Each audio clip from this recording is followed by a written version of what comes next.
कौमी असम्बली के स्पीकर असद कैसर की सरबराही में शुरू होने वाला असम्बली का हंगामा खेज इजलास कुछ ही देर बाद मुलतवी करने पर अपोजिशन रहनुमाओं की जानिब से शदीद रद्दमल का इजहार करते हुए कहा गया कि स्पीकर ने आज फिर बतौर स्पीकर नहीं बल्कि बतौर पीटीआई के वर्कर कानून को अपने पांव तले रौंद दिया। बलूचिस्तान नेशनल पार्टी के सरबराह अख्तर मेंगल ने मीडिया से गुफ्तगू में कहा कि असेंबली में जो कुछ हुआ वो सबके सामने है। हुकूमत के पास अक्सरियत होती तो वो उन ऊंचे हथकंडों पर न उतरती बल्कि साबित करती अपोजिशन की अदम एतमाद की तहरीक कामयाब हुई है। अपोजिशन को मुबारकबाद पेश करता हूँ।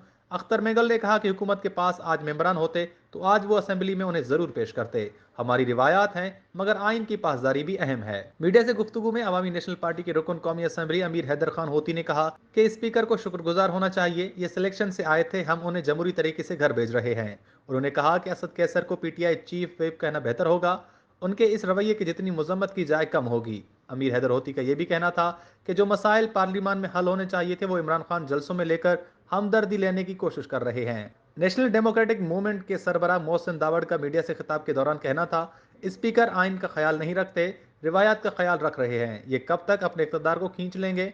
उनका यह भी कहना था कि जमहूरियत ही नहीं है, सब पर जिम्मेदारी आयद होती है कि अदम एतमाद की तहरीक के बाद हमें कैसे जमहूरियत को बहाल करना है। जमीयत उलमा इस्लाम फे के पार्लिमानी लीडर मौलाना असद महमूद ने मीडिया से गुफ्तगू करते हुए कहा कि स्पीकर ने जो बात की वो इमरान खान के ज़ाती नौकर की हैसियत से की है। असद कैसर ने जो किरदार अदा किया वो स्पीकर का नहीं बल्कि वजीर आजम के नौकर का है। उन्होंने कहा कि स्पीकर ने जानिबदारी का अमलन सबूत दिया है। मुल्क की तारीख में स्पीकर का किरदार स्याह लिखा जाएगा। सिंध हाउस पर हमले के बाद भी स्पीकर ने किसी से रब्ता नहीं किया। पार्लियामान के अंदर और बाहर भरपूर कुव्वत का मुजाहरा करेंगे।